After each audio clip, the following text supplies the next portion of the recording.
का तो खुद रख लिए हो, एक संतों के कहने से रख लो। इस तरीके से उसने नारायण नाम रख लिया। तो भगवान का नाम दिन में वो 2-4 बार तो पुकारेगी। संतों का ये मत था। आज वो नाम ले ही लेता। संत जन वहां से पधारे हैं, चले गए वृंदावन धाम को, और नारायण नारायण वो पुकारता रहता। मैया ने कहा तेरो काम ना है। लाला ने कहा तब किसका है? माँ तुम बहुत बोली हो, सबको तुम यही पार लगाता हूँ।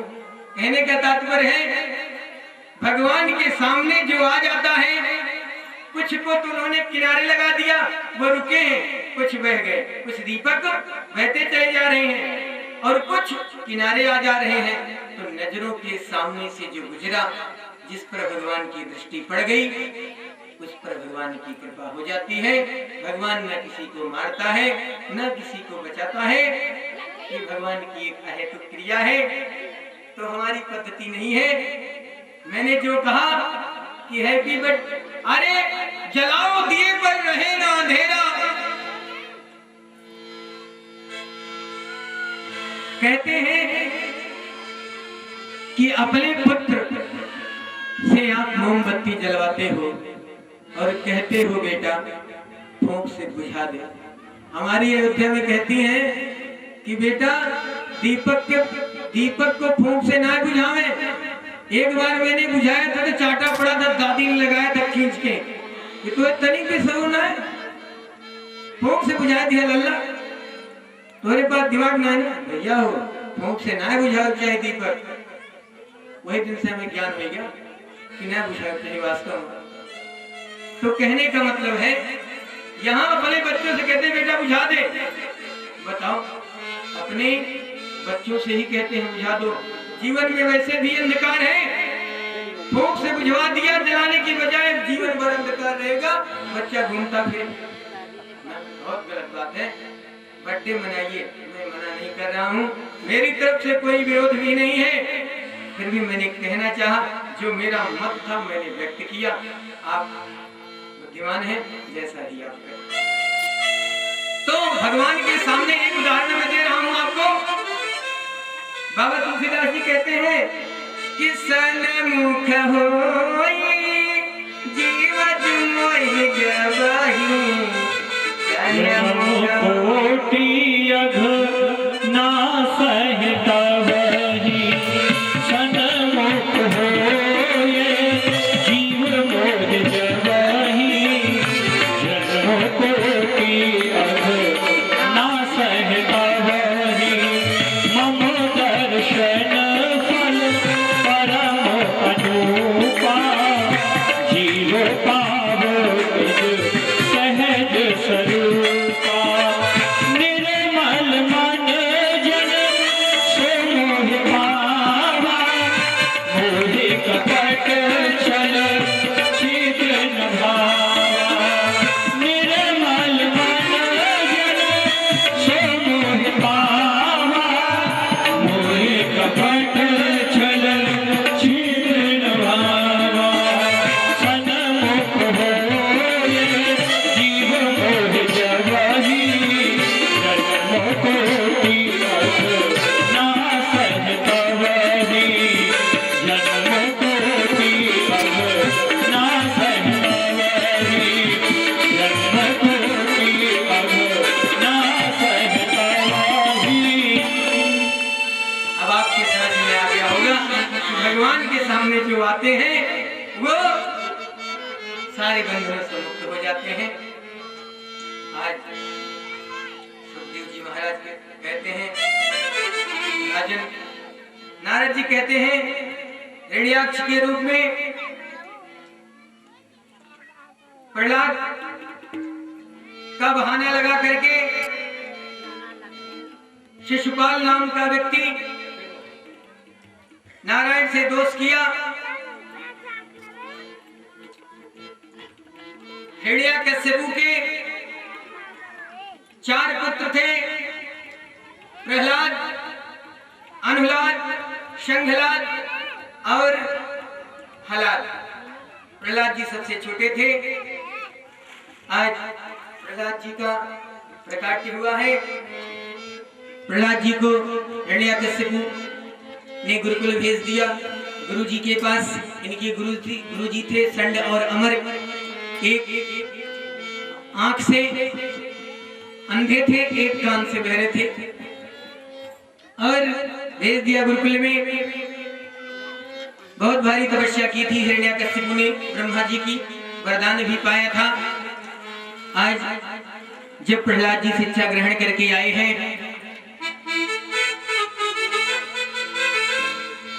हिरण्याकश्यप दानव विश्वविद्यालय से पूछा कि बेटा आज तुम क्या पढ़ करके आए हो? प्रहलाद जी ने बता दिया कि श्रवणम कीर्तनम विष्णु स्मरणम पाद सेवनम अर्चनम वंदनम दाश शंख्यम आत्म निवेदनम। पिताजी, मैंने जहां भी देखा है, अनुभव किया है कि संसार में सुख कहीं नहीं है। हम कामना तो जरूर कर लेते हैं, लेकिन सुख कहाँ है? सुख कहीं नहीं है। जितना सुख भगवान के चरणों में है, गोविंद नाम स्मरण में है, उतना सुख कहीं नहीं है। इस प्रकार से जब कहा तो उसको क्रोध आ गया। गुरु जी को फटकार लगाई है, तुम लोगों ने क्या पढ़ा के रखा है? बच्चे की बुद्धि में विकृति उत्पन्न हो रही है, ले जाओ इसे यहाँ से। अब की बार अगर बोला ऐसा, नारायण का नाम लिया, तो घोर दंड दिया जाएगा तुमको। आज फिर आया है। जब गुरु जी फिर लेकर के आए प्रहलाद जी महाराज को, आज फिर वही बात पूछी। प्रहलाद जी फिर बोल दिए, क्या बोले कि तत्साधु मन्ये असुरवर्य देहिनां सदा समवदे नियां सदग्रहात् एत्वा आत्मपातं गृहयन्धकूपम् अवनोगतो यदः हरिमाश्रयेत। हरि का आश्रय ले लो पिताजी, उनके आश्रय के बिना कहीं सुख नहीं है। फिर हरि का नाम लिया, क्रोध में आ गया, अग्नि में डाल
षंड अमर गुरुदेव ने देखा कि ये कीर्तन कहाँ से जोर से स्वर लहरी चल रहा है। षंडवत ने अपने 5 सैनिकों के भेजा, जाकर के मना करो, रोक दो।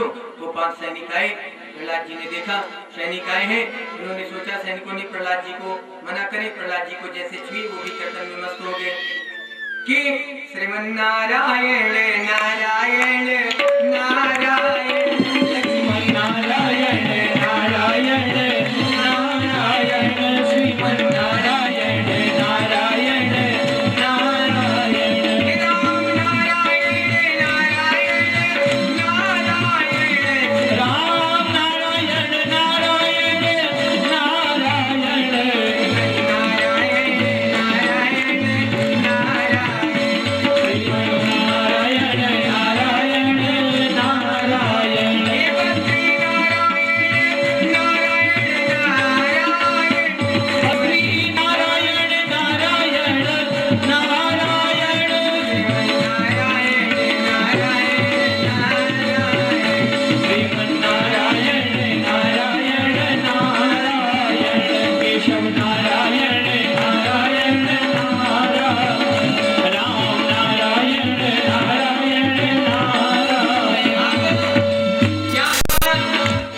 गुरुजी आए, बोले चल करके हम ही देखते हैं, कीर्तन तो नहीं हो रहा।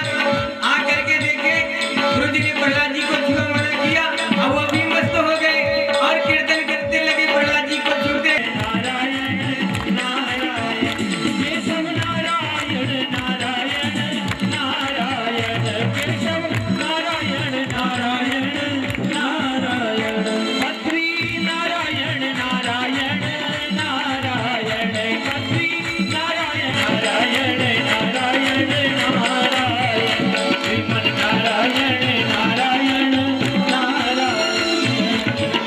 कीर्तन हुआ महाराज, ये हिरण्यकशिपु आया, राजन सावै बलम बलिनां च परेशां परेवरेमि सिरजं गवाये ब्रह्मादयो ये वसं प्रणीतः।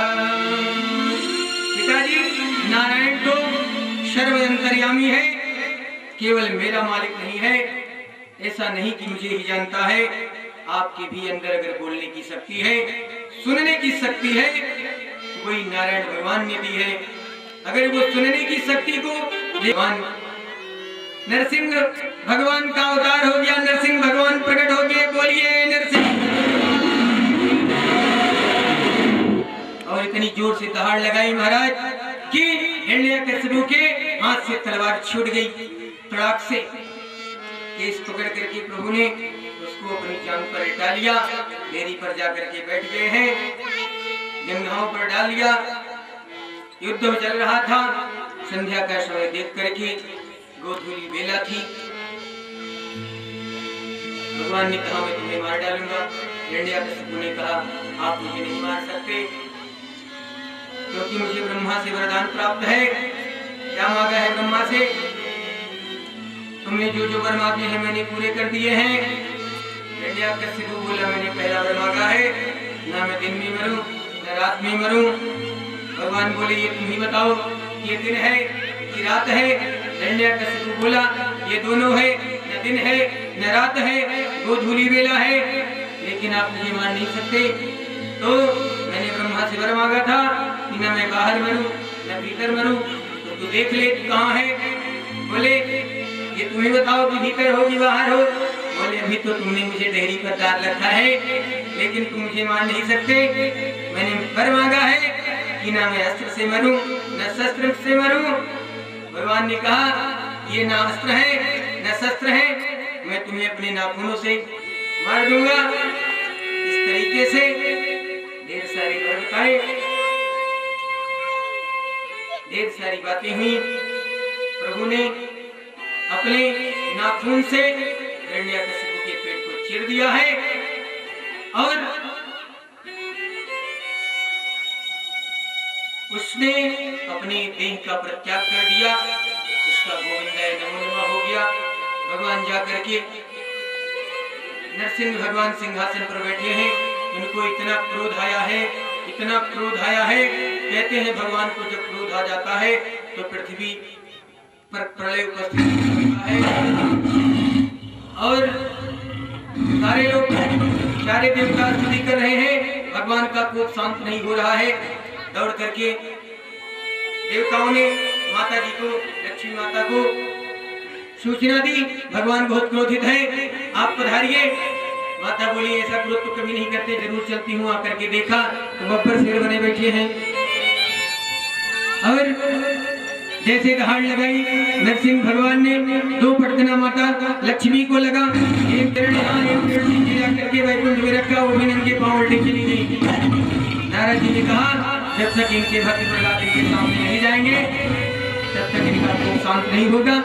आज प्रहलाद जी महाराज नरसिंह भगवान के सामने पहुंचे हैं और नरसिंह भगवान प्रहलाद जी को अपनी गोदी में लेकर के उनको अपनी जिह्वा से चाट रहे हैं।